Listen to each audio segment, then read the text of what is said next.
Barbarians, what's up? Thank you for passing by. My name is Phil.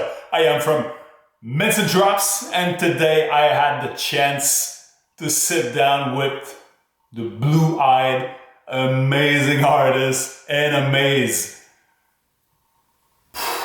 Astonishing what he does. We've talked about, his life, resilience. He's got an amazing story. This is one of storytelling, that I truly enjoyed. And goddamn, enjoy. Thank you so much for passing by inAMaze. Thank you for taking the time today. How are you doing? I am great. I've been looking forward to this, for a while. As you know, I've been posting a lot about it. Before we jump into it, I did do a poll, right before we started last week or so, and I was, just for fun and giggles, just to see what the community would say. I put a poll out there and I said, all right, I'm going to be talking with Phil. We're going to be on Mints and Drops. What are we gonna wear? What are we wearing? Right. So we put that poll out. And for those, what was the result? Was it on the jet? Oh, here you go. Here's the results, right? So it's a tie. So it was a tie. It was a tie. So I decided we were going to do casual jammy jams, right? Because casual one, and so did jammy jams. So we went casual jammy jams. You can see here, this shirt looks kind of casual. This is Hogwarts alumni. You probably can't see this because, but I guarantee, I promise you, wow. these are the Gryffindor pants that go with this. This is casual. This is casual jammies right here. So my wife was like, please God, tell me you are not wearing that. And I was like, I didn't pick this. The community picked this. That's great. She's hiding downstairs. She wants nothing to do with it. Shout out to anyone and everyone who voted down this poll. That's crazy, man. You delivered, man. And you're delivering on your project, man. I mean, talk to me about everything. What's your journey? I'm discovering, like we were saying, before we got on. Mm-hmm. That's so interesting what you do and your project, man. Yeah, it's been a long journey. For anybody who's been following the project, that this is something that I have been doing for well over 30 years. Obviously not to an NFT scale, bringing it to the world, but it is something that I did start doing, when I was a very young age. Always drew. I always was artistic. I liked to draw. I found myself doodling in class. I really liked the cover of the composition notebooks, those black and white notebooks that have, it almost looked like a maze. And I was like, you know what, I could do this. I want to create my own mazes. So I started doing that, and I did it for many, many, many, many years. I did it for my friends. I did it for myself. And years and years and years and years later, I was cleaning out my art supplies and some of my old art and drawings and stuff like that, which is sitting in a box. And I got them from my parents' house. And I was going through it and I was like, oh, reminiscing. This is cool. This is cool. And then I found a letter that I got from Highlight magazine back in 1992. A teacher of mine submitted one of my mazes. It was a drawing of Bart Simpson. Yeah. And I didn't know she was submitting it. She made a photocopy and sent it off to them, and they loved it. And they said, this is great, but we don't want people writing in the magazines. So I was like, all right. So I found that, October, November of last year. And I knew that I had to bring that back and on a much larger scale. And NFTs are something that I have been interested in for a while. I didn't necessarily know that I wanted to do an NFT. I appreciated the NFTs for what they were for other people doing them. Friends of mine would be like, you got to do this. You got to get, you got to make your own NFTs. But I didn't want to just do it for the sake of doing it until I found that letter. And then I said, you know what? I've never seen anybody doing this before. So I'm going to do it. And here we are. It's now November. It's almost been a year since I launched, and it's been pretty crazy. It's been a crazy ride for sure. Wow. So that truly was a calling, that letter. That's crazy. Because I of course I've looked out all your website and stuff, and I seen that story behind, but that truly was a calling, that dragged you back into because were you an artist? But in between those phases, what happened through your life, artistic life or professional? We don't have enough time in the world to discuss that, because my arc, from where I was when I was a kid drawing mazes to where I am today, It was like this. Like I first of all, I always wanted to be a cop. I wanted to be a police officer my entire Wow. life. I was Yeah. on track to be a police officer, and I was in school for it. I took the at the time I lived on Long Island. I took the Suffolk County test. I took the New York City test. I was processing for the police department, and then I don't know what happened. Something happened. Oh, what happened was I didn't have enough college credits because at the time we needed 60 college credits to join the NYPD. So I was just shy of that. At the time I was going to school. I was going to do psychology. I wanted to do criminal psychology because I was intending to go into the police force. And, I was hoping to be a detective and, do forensic psychology and all that stuff. At the time also, I was in pharmaceuticals. So that's another wild tangent of jobs that I was doing. And I was in pharmaceuticals for over 15 years. And in that time, I started a band with some buddies of mine. And we needed merchandise and we needed CDs and we needed a website. And I was the one who was artistic. I never did artistic as a career or thought to do art as a career, but it was just a passion. So I was like, all right, I'll do it. I'll take care of the website and I'll take care of our merchandise and stuff like that. And then I wanted to learn how to code more. I wanted to, because at the time, this was early 2000s, there was no Webflow, there was no Squarespace, there was none of these, like building websites, like, just drag and dropping. You had to code. So I was like, all right, I can do this. I want to learn how to do this. And I tried to find schools that were teaching coding. Long story short, I wound up in art school. And then I was in art school for several years, but this was late in life. I didn't graduate college until I was 30.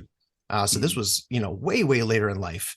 And then I went on to teach at the school I graduated from. I wound up teaching motion graphics, which is what I graduated with.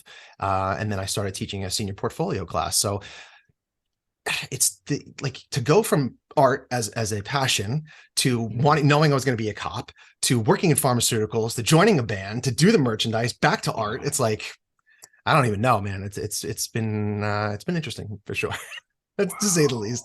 Wow, that's amazing. Now you can bring this whole package through a very single line of art with all that backtrack of experience. That's wow. I'm blown away. That's really nice. When you think about it, one of the things that obviously in hindsight, you look back on things and you're like, Jesus, why? I knew I had a passion for art. Why didn't I just do art from the beginning? It would have saved me, hundreds of thousands of dollars in student loans and changes of careers several times. I think I had to experience all of that. I hate, this is one of the worst sayings in the world. I absolutely hate it.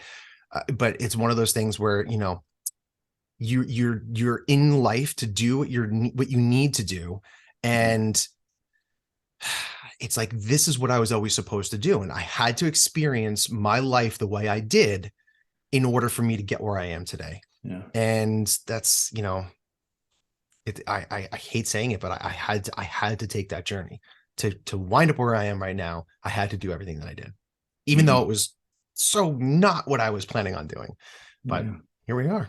Sometimes it's the best, of course, that brought you to this very specific point where, wow, you're here right now and we're having a chat and we're having fun. That's what it's all about, man. And it makes you just all the wealthier. And I mean, it's to bring a lot it's to bring a lot to what I'm doing right now. For sure. And it's the legacy, it's the time that I've spent in this space. And I'm not talking about the NFT space. I'm talking about the art space in general, that I can put back into my NFT and I can put back into the community and community building. And I think that's, a big advantage I have is like, I don't want to get on the topic of all of this garbage that's going on in NFTs and crypto right now, but I literally, and I've shared them before. I have stacks of mazes that I've been doing since the early 90s. So it's like, you want to talk about a legacy project. I've got 30 years of legacy on of doing this. So it's not going anywhere anytime soon. It's only going to get bigger. It's going to get more complex. It's going to get more involved. And I'm excited, man. I'm at 43 years old, still doing this, doing something I've been doing since I was a kid, bringing it to the world. Somebody printed out one of the Luke Savers and hung it in their Wow. friends, he got it for a friend of his and he hung it for his friend's flat in England. And it's just like, that right there was awesome to me. Like to see Yeah. my drawing on someone's wall. It's like, I love it. That's success and accomplishment. As an artist, there's nothing that Yeah. beats that feeling, right? It's No. truly nice. No, and I've had this conversation before where as a designer, and I've been doing this for a very long time, as a designer in the industry, you are, unless you're an artist, if you're working for a company or even if you're working, for yourself and you run an agency, you are working for somebody else, right? Yeah. You are running a Yeah. business, but anything and everything that you do is for someone else. So And someone any art else's that you time. create, it's like it's mine because I created it, but it's really your logo or it's your Yeah. website. It's yours, right? So you're purchasing it from me, but you're getting the value out of it because it's yours. When they look at your website, they don't go, "Oh, JD did that." That's not how it works. Mhm. But when I created this inAMaze and somebody purchased it for the very first time, they literally bought my art. And that's what it is. Like, it's not a PFP project. It's an art project with utility that's very different from other NFT projects. So that to me, it was like, as soon as I sold one, I was like, that's it. I am fulfilled in what I'm doing here. Now, anything I bring is just going to be, added value to the rest of the community. Wow. So many questions. What how do we could go on 2 hours because I truly relate to your path that you have. We'll go through it another time, but Yeah. what's your balance with in real life and out here? How do you balance things out? Of course, you cannot live right now from off of what you're selling. Who knows down the road? How do you balance things out and when you come out here? Because it can be a rabbit hole, right? So how do you? Yeah, that is 100% true. Unfortunately, because the pandemic is ever present and it hasn't gone away fully. Are you in the States? Not to dox I'm in the yourself or States. anything. Yep, I am in the States. Okay. I'm up in the in New England area. I was a creative director for a digital media company, and unfortunately, they had to scale back significantly. And in May of this year, unfortunately, I didn't survive the 4th or 5th round of cuts. So I'm sorry to hear that. No, it's okay. Thank you. I appreciate that. But that has opened up the ability for me to focus a lot more on this. But at the same time, I'm still trying to, as you said, you can't necessarily live on this alone, especially in this market and what's going on.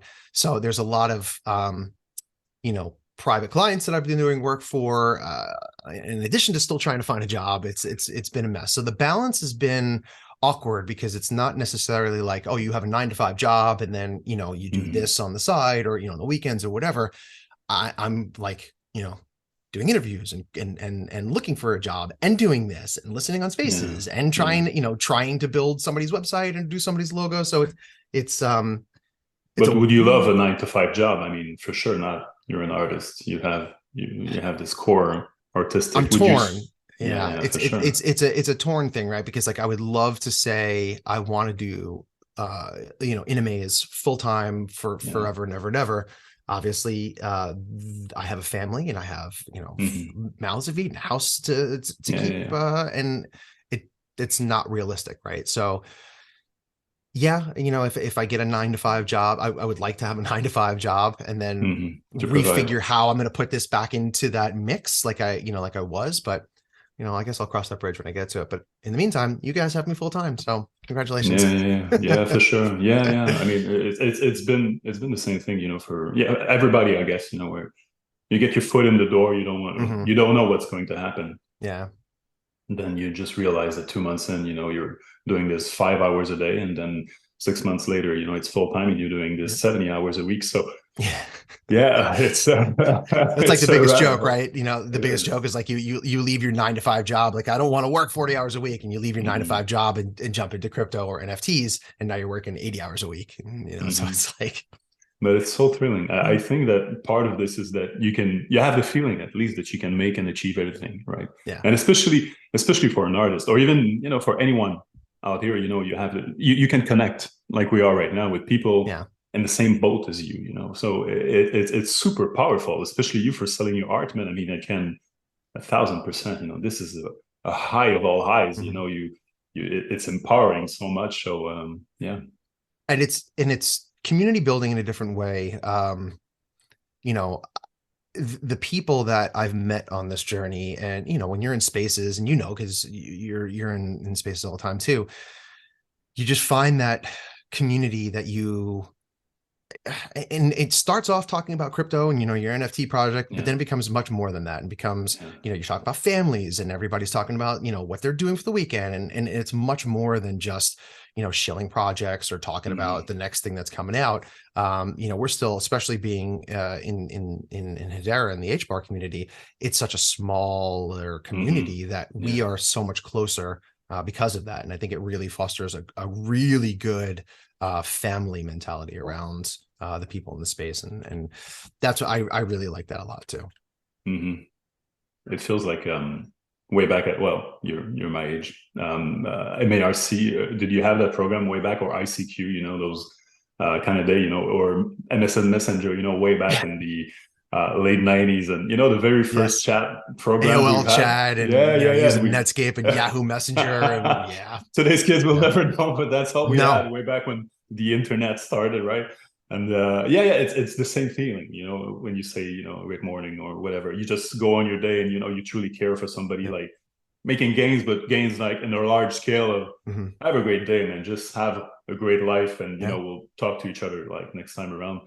It's true. I like, you know, when you think about it, like, when you think about how you carry your life, like remove crypto Twitter, remove social media in general, and you think about how you carry out your life and how you make friends and how you go to work, and you create a good bond or relationship with the people you work with, and you got some buddies or people, you know, in college, and then you replicate that on a different level in the social media world. It's weird, but it's cool, because like, you know, like I had a conversation with Mitchell, who I'm sure everybody knows, you know, in our space. And he was like, we were chatting back and forth, and he was just like, you know what, just call me, you know? So we just hop on the call, and it's like, you know, I know this dude from freaking crypto Twitter, but you know, here we are on the phone, like chatting with each other. And we do that. It's just like, and you do it as if like you've known the person forever, you know what I mean? And you just like pick up the phone and you start having a conversation with them, because that's just where we are. That's just how this has been for the last year. And I love that. So I think it's great. It's a blessing. It truly is, because age does not matter, location, ethnicity, whatever. This all strips down to, do you connect, period. And you have this weird feeling when, you know, especially when you dox, or when you see the face, you're not surprised. I've had many opportunities like this year where, you know, I've seen someone, I'm like, oh wow, this is how you look. But somehow, you know, there's this little particle of you, like, oh wow, this is how I was imagining it, or, you know. So yeah, it's truly is special. And I wanted to go on the topic of resilience, because truly your story is one of resilience for sure. This is one of this, but anyone going into NFTs right now, of course, in the markets right now, not an advice, but what kind of life angle would you give to, I don't know, anyone trying to venture out? Because you have to jump in at some point if you have an interest. But right now, obviously, with everything that's going on, it would probably be very hard for somebody to just jump right in and say, hey, you know, we're XYZ project, you know, we're minting next week. And you're like, wait, what? It's tough. It's tough, but it's, you definitely need to build that community first. I think a lot of us who were in this early, we're very lucky in the sense that we've had that time to build that community. Anybody who's going to come in here right now, if you're looking to make a quick buck, that is not going to happen. It's not going to happen. I mean, like, read the room. It's like, you're not going to do what you think you're going to do. There are Hangry Barboons, for example. Jorge has been doing this for just about as long as I have got into that space. And he just launched his project last month, but he has been building a community for almost a year. And that's how he was able to just immediately sell that out and do the volume that he's doing. I'm not saying that's not possible for somebody to come out right now and just dump a project and sell out, right? Because it's totally possible. But look at how many projects have come out in the time in like the last month or two that haven't sold out or haven't done the volume that Jorge has done. He has put in the work.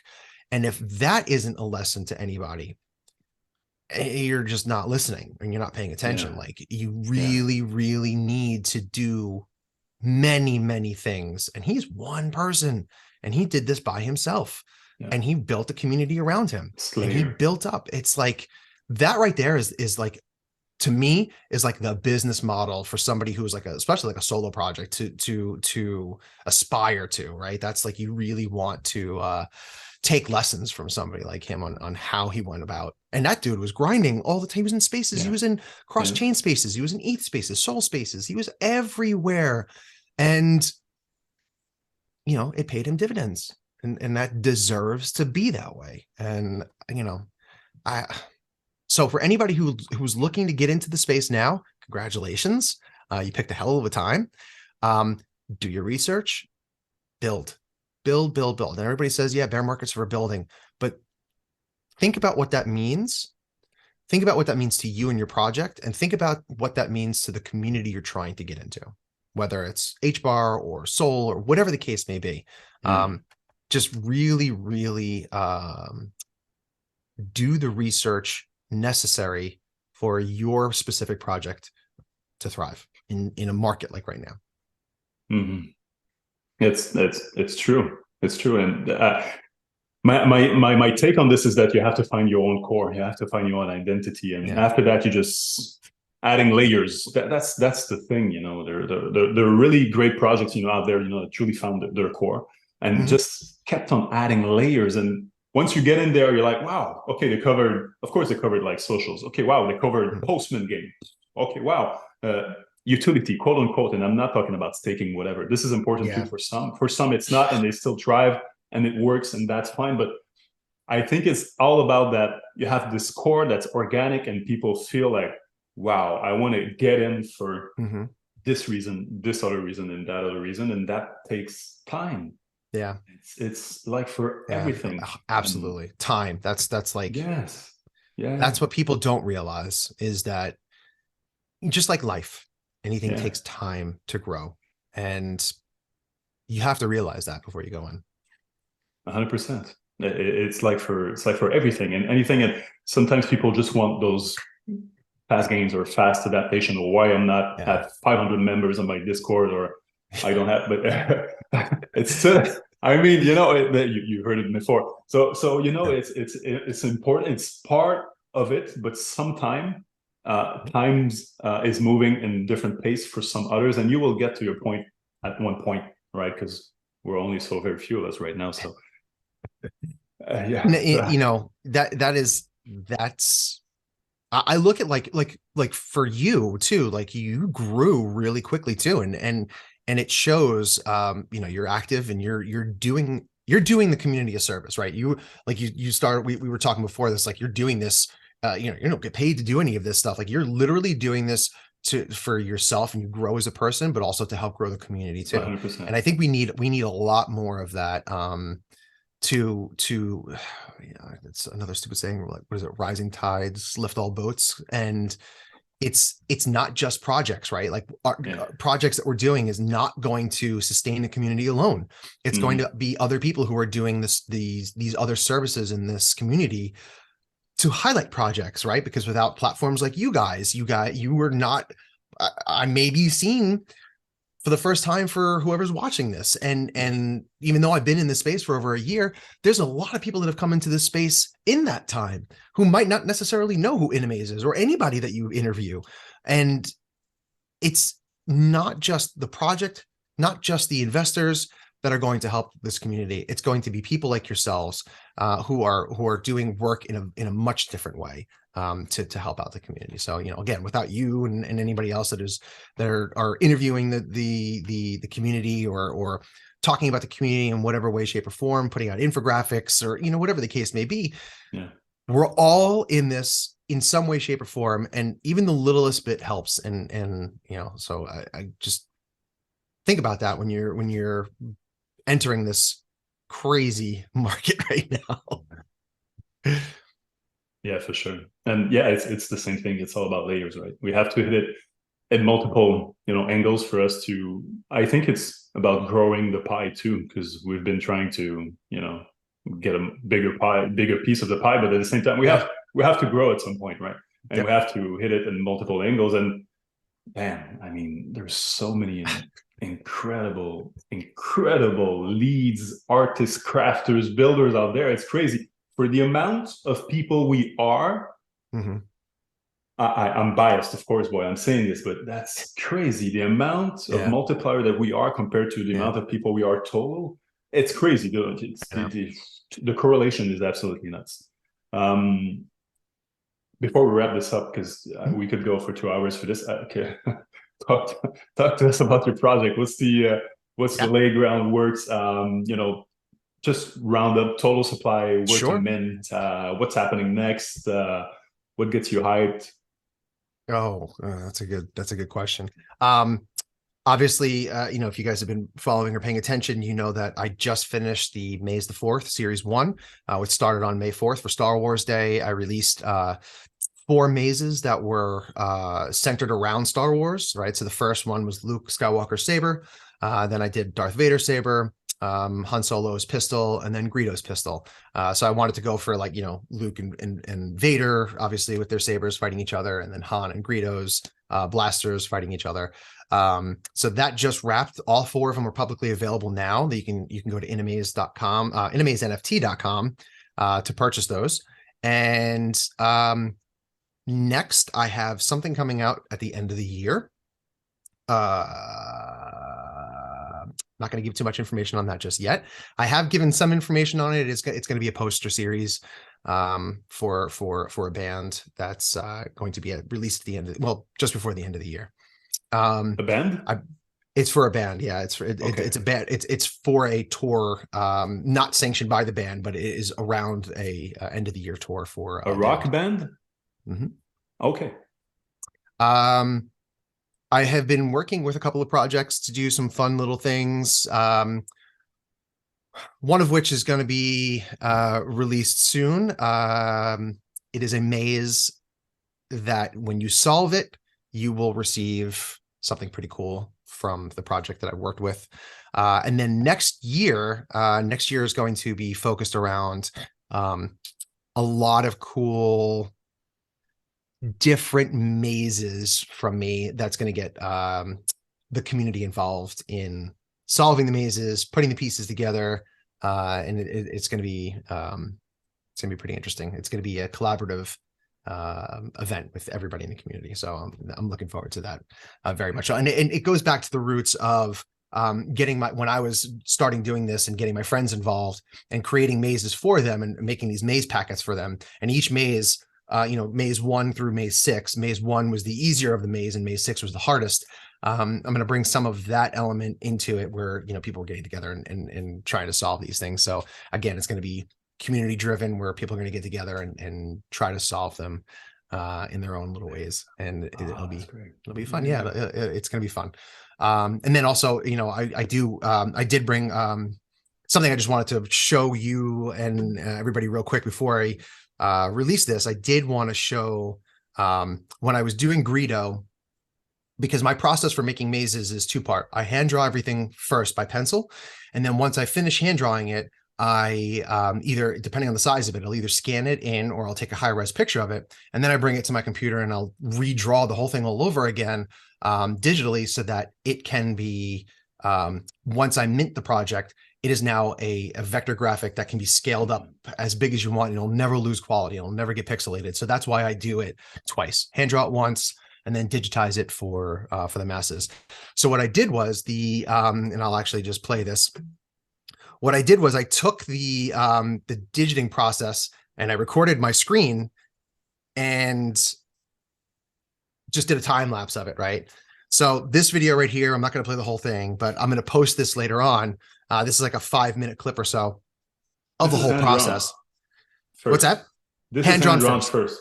Hand drawn first, and then I scan it in, and then I redraw the whole thing over digitally. So this right here is just a really fast time lapse of me doing this. I'm going to throw a contest out there, and when I post this, I'm going to want people to tell me how long, like, again, this video is a 5-minute video. How long was the whole process that's been, that's been shortened? And we'll throw, somebody who gets it the closest in the time range we'll get a little something.